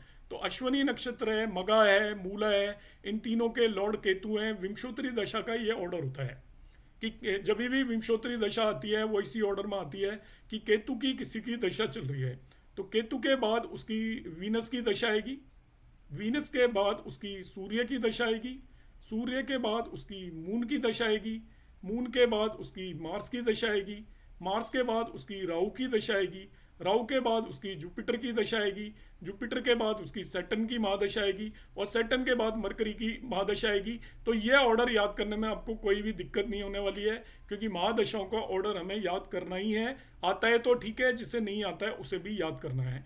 तो इसमें क्या है कि आपको ये नक्षत्र पहली वाली रो में जो भी आ रहे हैं, जिसे हम 9 9 ऐड करते जाइए, 1 उसमें 9 ऐड किया तो 10th, और 9 19, इन सभी के लॉर्ड केतु होंगे। फिर आपका 2 11 एंड 20 इन सभी के लॉर्ड शुक्र होंगे। 3 12 एंड 21 जो नक्षत्र हैं इन सभी के लॉर्ड सन होंगे। तो हर एक प्लेनेट के पास 3 3 नक्षत्रों की लॉर्डशिप है, जबकि हर एक प्लेनेट के पास, किसी के पास एक राशि की लॉर्डशिप थी, किसी के पास दो राशियों की लॉर्डशिप थी। यहाँ पे हर एक प्लेनेट के पास 3 3 नक्षत्रों की लॉर्डशिप है। तो हमें ये सारे के सारे नक्षत्रों का नाम पता होना चाहिए, A to Z, serial number wise पता होना चाहिए, और साथ में उनके लॉर्ड्स के बारे में पता होना चाहिए कि किस नक्षत्र का लॉर्ड कौन कौन सा लॉर्ड है। तो आज की क्लास में केवल यहीं तक रखूंगा। उसका रीज़न ये था कि क्लास मैंने जो प्लान की थी वो की थी एक्चुअली, डेज जो प्लान किए थे वो किए थे वेडनेसडे एंड फ्राइडे। अब नेक्स्ट वीक तक एक्चुअली श्राद्ध पक्ष आ जाएगा, तो मैंने सोचा श्राद्ध पक्ष से बेटर ये है कि मैं ये कोर्स एक बार अभी स्टार्ट कर देता हूँ, तो लेटर ऑन फिर हम आगे डिस्कस करते रहेंगे। इनिशियल 3 4 क्लासेस सभी को मैं बता देता हूँ, वो केवल बेसिक्स पर होंगी। जैसे मैंने आज आपको बताया है कि भाई राशियों का किस तरीके का डिवीज़न है। इसमें फर्दर दूसरी चीज़ मैं फिर से क्लैरिफाई कर देता हूँ, आप में से किसी को भी कोई चीज़ समझ में आने में यहाँ पे दिक्कत आ रही हो, मैं ये एजम्पशन लेके चल रहा हूँ कि ये सारी चीज़ें आपको पहले से आती हैं। किसी को नहीं आती है इसलिए मैं उस पर बहुत ज़्यादा फोकस नहीं कर रहा, पर एक मैं गो थ्रू करूँगा हर एक चीज़ से, हर चीज़ को बताऊँगा। अभी मैं जितने भी भाव होंगे उन भावों के सिग्निफिकेशंस भी आपको बताऊँगा, टोटली किस भाव का कौन सा सिग्निफिकेशन है। इसी तरीके से राशियों के क्या सिग्निफिकेशन है वो भी मैं बताऊँगा आपको, क्योंकि देखिए केपी एस्ट्रोलॉजी का जो सबसे इंपॉर्टेंट पार्ट है वो यही है कि आपको भावों के सिग्निफिकेशंस पता है तो आपको केपी एस्ट्रोलॉजी आ गई। बाकी मेथडोलॉजी है वो आराम से कोई भी सीख सकता है। भावों के आपको सिग्निफिकेशन पता होना चाहिए कि पहले भाव कौन सा रिजल्ट देता है, प्लैनेट्स के सिग्निफिकेशन पता होने चाहिए, राशियों के सिग्निफिकेशन पता होने चाहिए। इनके सिग्निफिकेशन वैदिक से ज़्यादा केपी में बहुत ज़्यादा इंपॉर्टेंट हो जाते हैं, क्योंकि पल पल में हम सिग्निफिकेशन की यहाँ पर बात करेंगे। अब ये जो मैंने बोलना था बता दिया। आप में से जिसकी किसी की भी क्वेरीज हैं वो हैंड रेज करें और एक एक करके हम उसको पूछ लेंगे। जी वर्मा सर। सर एक दो बात, थोड़ा सा वैदिक और केपी को समझने की कोशिश कर रहा हूँ डिफरेंस में। जी जी जैसे वैदिक में कहते हैं आपकी अगर के 60% प्रिडिक्शन ठीक जाए तो आप बहुत बढ़िया एस्ट्रोलॉजर हैं, तो ऐसा कुछ है परसेंटेज इसमें? केपी में हाँ। मतलब केपी का ये है, देखिए सर, मैं तो आपको जो भी चीज़ें बताऊंगा वो प्रैक्टिकल बताऊंगा, मैं कोई थ्योरेटिकल नहीं बताऊंगा कि मैं हम्म, केपी का फ़ैन हो जाऊं या वैदिक का फ़ैन हो जाऊं। हम्म, वैदिक इस एस्ट्रोलॉजी, रियल एस्ट्रोलॉजी वैदिक है। हम्म, मगर वैदिक के साथ दिक्कत यह है कि वैदिक में प्रडिक्शन करना बहुत डिफिकल्ट है। हम्म, तो वो 60% तक पहुंचना भी बहुत ज़्यादा डिफिकल्ट टास्क है। उसमें यह है कि आप 30 40% भी हम पहुंच जाते हैं तो बहुत बड़ी बात है।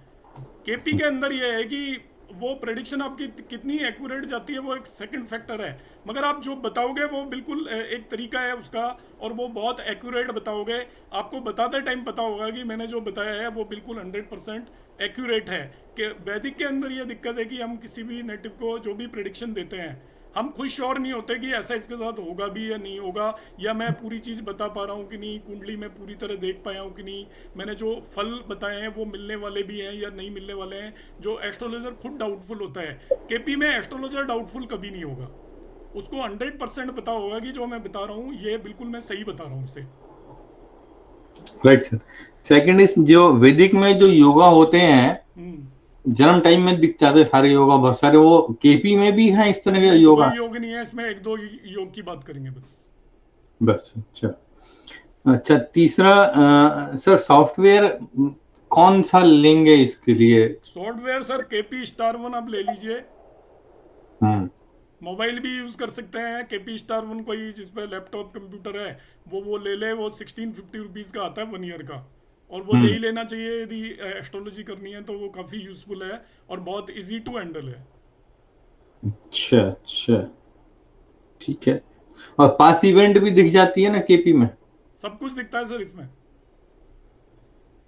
अच्छा, दूसरा ये जो सॉफ्टवेयर है स्टार वन तो आपने बताया, लेकिन पाराशर लाइट में भी है एक दो स्लाइड्स केपी की, उससे भी काम चल सकता है क्या? पूरा काम नहीं चलेगा सर इसमें। जब आप बर्ड टाइम रेक्टिफिकेशन करेंगे हम्म। तो बर्ड टाइम रेक्टिफिकेशन में या वो आपको सारे वो चाहिए होते हैं, सब लोड वगैरह की लिस्ट वगैरह चाहिए होती है, वो पाराशर में नहीं है। अच्छा, रूलिंग लिमिट भी नहीं है उसमें? बहुत सारी चीज़ें नहीं है पाराशर में। ठीक, थैंक यू। ओके जी, अग्रवाल साहब। सर रूलिंग प्लानट तो है पाराशरी में। नहीं, रूलिंग प्लेनेट तो वैसे भी निकाल सकते सर हैं, मैं जरूरत नहीं है। निकालेंगे हम, देखेंगे नहीं कहीं से भी, मैं निकालना सिखाऊंगा, हमने देखने नहीं है। जी अग्रवाल साहब। सर मैं नक्षत्रों के ऊपर आपका एक क्लास चाहता हूं, जो कि हर एक पद की खास जो खासियत है, सिग्निफिकेशंस हैं, उनको आप सर डिटेल कर देंगे तो बहुत अच्छा, सर बहुत वो फिर सुंदर लगेगा। अलग तरीके से करेंगे क्योंकि केपी का रोल नहीं है उसमें।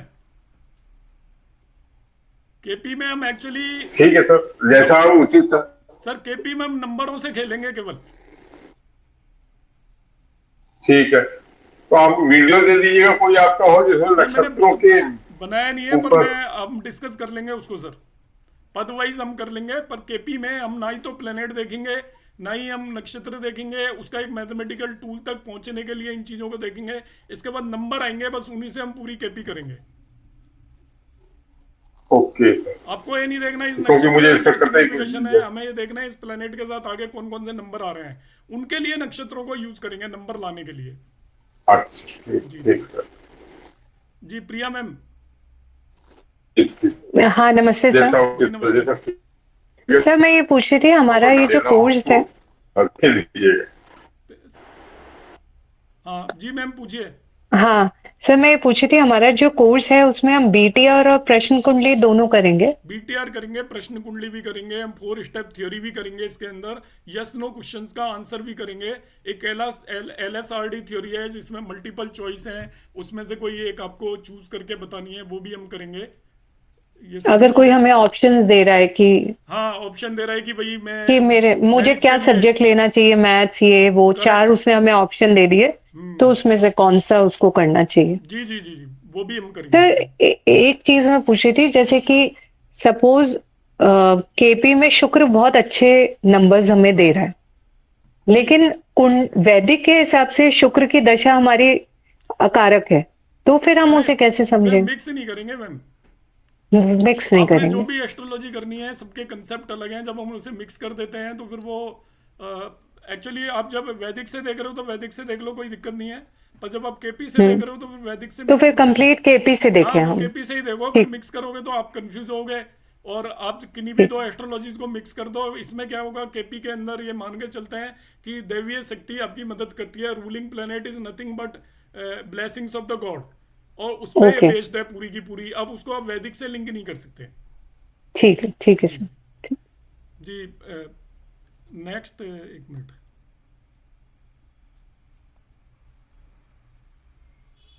जी विनोद कुमार जी। प्रणाम सर। जी प्रणाम जी। Sir, first of all congratulation for this new course, आप हम सबको। जी आपको भी। सर, जो अभी तक मेरी धारणा थी केपी को लेके हम्म। कि कृष्णमूर्ति साहब ने इस नए कंसेप्ट को इस तरह पेश किया था कि अर्थ राउंड होने की बजाय एक्लिप्टिकल है, और सभी जो राशियां हैं वो इक्वली साइज में डिवाइड नहीं है। हम्म। पर अभी हमने जो चार्ट में स्लाइड में देखा वो आपने 30-30 डिग्री के रेशियो में नहीं, मैं घुमाया। वो आपको सर, क्या आगे चल के? विनोद जी अभी नहीं, आगे चल के मैं बताऊंगा कुंडली किस तरीके से बनती है, कैसे डिवाइड होती है। अभी मैंने ये ओके। आपको एस्ट्रोलॉजी का बेसिक कंसेप्ट बताया है। उसमें ऐसा नहीं होता, इसमें राशियां गायब भी हो जाएंगी और राशियां कहीं होंगी नहीं, एक राशि एक से ज्यादा भाव में होगी, वो मैं बताऊंगा आपको आगे। राइट सर, मैं वो वही समझ रहा प्लेसिडस था कि सिस्टम शायद पे अभी हम। बेस्ड है, ओवल शेप लेकर ही करा है, प्लेसिडस सिस्टम है, और इक्वल डिवीजन सिस्टम पर बेस्ड नहीं है केपी एस्ट्रोलॉजी। पर वो मैं अभी आज की क्लास में वो टर्म यूज नहीं किया, आगे मैं करूंगा वो use. Right sir, right, thank you sir. जी जी जी। नेक्स्ट। जी एक मिनट। हेमा मैम। हाँ सर, नमस्ते। जी नमस्ते। सर आपने जो इसमें एक्यूरेसी की बात करी ना, तो बट टाइम इतना एक्यूरेट है हमारे पास जो इससे हम केपी से निकाल सके, कहीं उसमें गड़बड़ तो नहीं हो जाएगी? ऐसा है, देखो मैडम, अब इसका मैं आपको आंसर देता हूँ कि बर्थ टाइम जी एक्यूरेट सर। नहीं हो तो क्या वैदिक से हम बता सकते हैं, प्रेडिक्शन दे सकते हैं? नहीं सर, उसमें भी गड़बड़ तो हो ही हाँ, जाती तो है, वो वर्ग अब बदल अब जाते आपको हैं। आंसर अपने आप मिल गया फिर। और इसमें क्या है कि अच्छा सर। बर्थ टाइम एक्यूरेट करने के तरीके हैं आसान, केपी के अंदर। आप 2 मिनट में जी मैं सर। बर्थ टाइम चेक कर सकता हूँ, 2 मिनट में। 2 मिनट भी ज़्यादा है, बल्कि 1 ही मिनट में, कि इसका बर्थ टाइम करेक्ट है या नहीं। और उसको मैं 2 या 3 मिनट के अंदर करेक्ट भी कर सकता हूँ। अच्छा, क्योंकि ज्यादा एक्यूरेसी की बात कर रहे थे ना, मैंने कहा टाइम तो 5 मिनट आगे पीछे नहीं, डॉक्टर पता पाँच नहीं मिनट में तो एडजस्ट यहाँ ही भी फर्क करता नहीं है। पड़ेगा, पर उससे ज़्यादा है तो फर्क पड़ेगा, क्योंकि सब लॉर्ड 5 मिनट में चेंज नहीं होता। वो मैं आगे बताऊंगा आपको उस चीज़ का, मैं आपको एक्सप्लेनेशन दूंगा कमिंग सर क्लास। मेरे पास ऑस्ट्रोसेज है, तो उससे काम चल जाएगा चल जाएगा, ऑस्ट्रोसेज? पर आपके पास यदि कोई और कोई सॉफ्टवेयर हो तो ज़्यादा बढ़िया है, पर काम तो चलेगा, कोई दिक्कत नहीं है। लॉन्ग टर्म पे आप ले लेना यदि आप करते हो तो इसको। हाँ, समझ में आ जाएगा तो फिर ले लेंगे। आ जाएगा। वैसे तो मैं आपको क्या करूंगा, जो भी मैं एक्सप्लेन करूंगा उसको मैं आपको प्रिंट स्क्रीन दूंगा, जिससे आप बाद में भी उसको समझ सकें। लिखा हुआ दूंगा, जो भी पढ़ाऊंगा एक एक वर्ड लिखा हुआ दूंगा मैं। जी ठीक है, जी। Thank you sir. जी सानी साहब। नमस्ते सर। जी नमस्कार सर। सर एक तो दो सवाल है सर। पहला तो ये आपने बोला कि ये डिवाइन पावर है, मैं मानता हूँ केपी में डिवाइन पावर की रूलिंग प्लैनेट्स का जब तक डिवाइन पावर ना हो वो साथ नहीं देते हैं। जी बट सर हम लोग कलयुग के प्राणी हैं और कोशिश पूरी करते हैं कुछ गलत ना करने की, बट जाने अनजाने होते ही हैं हमसे गलत काम। ऐसा नहीं है कि हम पूरे सात्विक हैं या ना खाने पीने में ना वैसे, तो मतलब फिर हमारे को ये रूलिंग प्लैनेट कितनी मदद कर पाएंगे? सर, एक्चुअली क्या है, वो तो यहाँ पे रूलिंग प्लेनेट है। वैदिक एस्ट्रोलॉजी में भी यदि डिवाइन पावर साथ नहीं है तो हमारी प्रेडिक्शन हो ही नहीं सकती हमसे। नहीं तो वही मैं आपसे पूछ रहा हूँ कि हम एक नॉर्मल जिंदगी जी रहे हैं तो उसमें हम कोई साधु सन्यासी तो बनने गए हैं, तो हम अपना घर नहीं, गृहस्थी की जिंदगी जी रहे हैं तो हर सर तरह के। एस्ट्रोलॉजी एटलीस्ट हम उसको ईमानदारी से करें, हाँ, वो ठीक है। क्योंकि ये बनाई उसने, कृष्णमूर्ति जी ने बनाई है 1972। मतलब हमारे बॉर्न होने से बाद में डेथ हुई है उनकी, तो इतनी नई एस्ट्रोलॉजी है, तो वो इसी जमाने में बनाई गई है। मगर इसके अंदर ये है कि हम उसको खुद मैनिपुलेट ना करें। इसमें मैनिपुलेशन कर सकते हैं हम, यदि जब हम मैनिपुलेट करने लग गए फिर आपको प्रेडिक्शन करेक्ट वो नहीं होगी। That I agree with you. हाँ जी। जी यही है। तो दूसरा सर ये था कि जितना मेरे को पता है केपी का, बाकी आपसे सीखेंगे, that is the objective. But KP is more for query query की आंसरिंग के लिए कि ये होगा या नहीं होगा, वर्सेस दी वैदिक जिसमें कि हम प्रेडिक्शन देते हैं। नहीं, इसमें भी प्रेडिक्शन देते हैं सर, डेट और टाइम अप और टू इसमें भी सेकंड्स। इसमें बर्थ चार्ट का इतना यूज नहीं होता जितना कि हुरारे चार्ट का यूज होता है। नहीं, बर्थ तो चार्ट भी यूज होता है सर। आपकी लाइफ के जितने भी इवेंट हैं वो बर्थ चार्ट के बेस पे प्रेडिक्शन देंगे हम। अच्छा उसमें हम मतलब इसमें दो चार्ट यूज होते हैं। एक टाइम चार्ट, अभी का जब मैं इसको प्रेडिक्शन दे रहा हूँ रूलिंग प्लेनेट के लिए, हाँ जी हाँ और जी। एक आपका बर्थ चार्ट यूज होगा। अच्छा, दोनों बिल्कुल साथ साथ दोनों यूज साथ होंगे। साथ यूज हो गए। अच्छा बिल्कुल बिल्कुल बिल्कुल। चलिए। होरारी एक सेपरेट इशू है, होरारी भी करेंगे। और वो जैसे आपका वैदिक का प्रश्न होता है वैसे ही इसका होरारी है। अच्छा अच्छा। तो वो भी गॉड गिफ्टेड है, वैदिक का हाँ, वो तो प्रश्न गॉड भी। गिफ्टेड है और पूरा। ये भी गॉड गिफ्टेड है, एग्जैक्टली सेम है। हाँ जी हाँ जी। जी जी। हुरारी तो पूरा पुराने जमाने का जैसे होता था ना, वो लॉकेट चलता है या वो स्टोव की टांगे ऊपर नीचे होती हाँ थी। बिल्कुल, नहीं वो तो आपका प्रश्न कुंडली भी तो वही है हाँ जी। जो हम वैदिक में करते हैं। प्रश्न कुंडली इट इज सेम। हाँ जी। जी ठीक है चोपड़ा सर, साहब। Thank you sir. Okay sir, Chopra साहब। जैन साहब। नमस्कार सर। जी नमस्कार जी। सर इसमें वो जो आपने सॉफ्टवेयर का है वो कितना 1600 कुछ रुपए का हर साल देना पड़ेगा उसमें, या एक वन टाइम नहीं, पेमेंट है वो सर सर पर एनम है, और वो जरूरी नहीं है वही लो, आप मोबाइल ऐप यूज कर सकते हो। क्योंकि जी। वो अराउंड है 150 रुपीज पर मंथ या 140 रुपीज पर मंथ का है बेसिकली वो।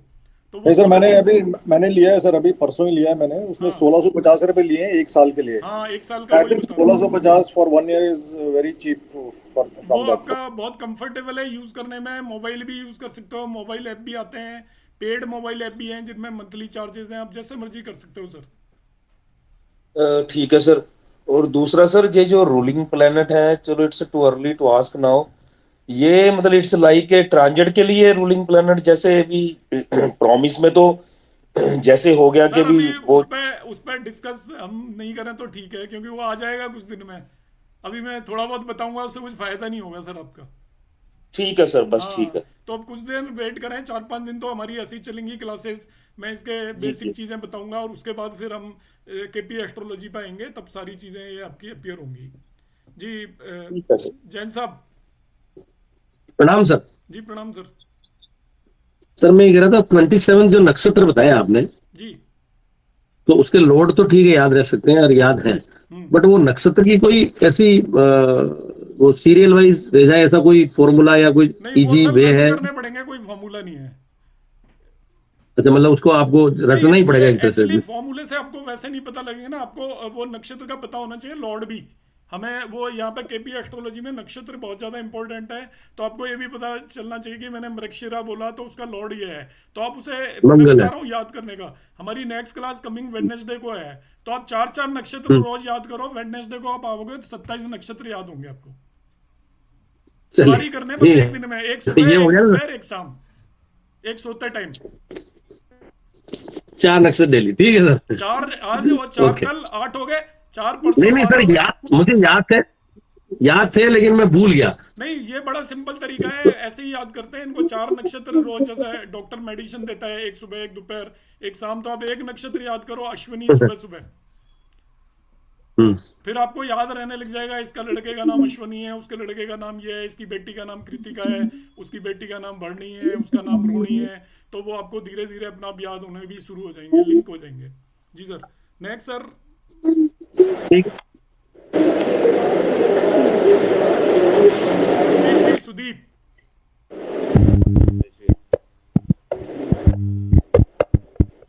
सुदीप जी। जी गए सर। पटवर्धन सर। हाँ सर, नमस्कार। जी नमस्कार सर।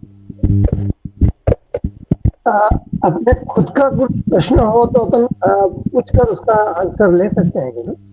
ले सकते हैं, यदि आपके माइंड के अंदर बहुत ज्यादा वो आ रही है, just for sake of testing नहीं ले सकते, मगर हमारे माइंड के अंदर कोई बहुत ज्यादा क्वेश्चन क्रिएट हो रहा है, कोई बहुत वरी क्रिएट हो रही है, इंटेंसिटी काफी होनी चाहिए, तो अपना होरारी नंबर लेकर ले सकते हैं सर। Okay, thank you. हाँ सुदीप जी पूछिए। आपकी वो नहीं आ रही है वॉइस। हरिशंकर जी आप पूछ लीजिए सर तब तक।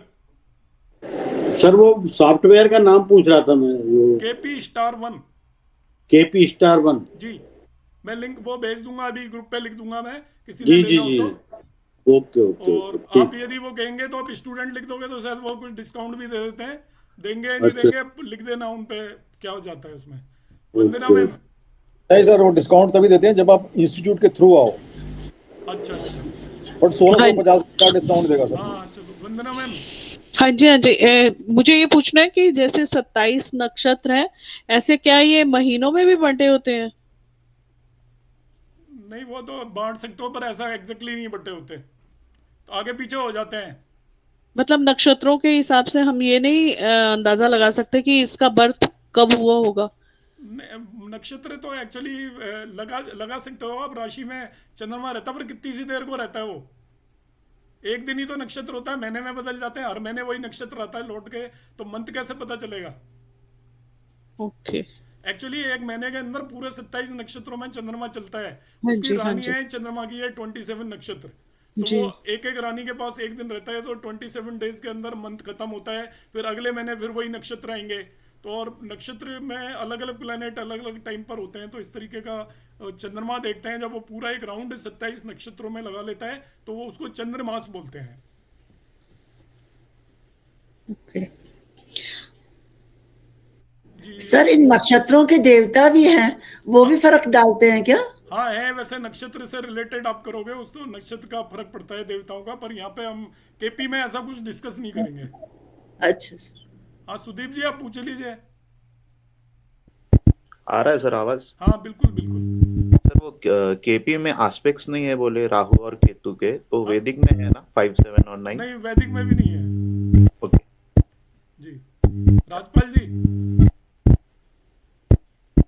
नमस्कार सर। जी नमस्कार जी।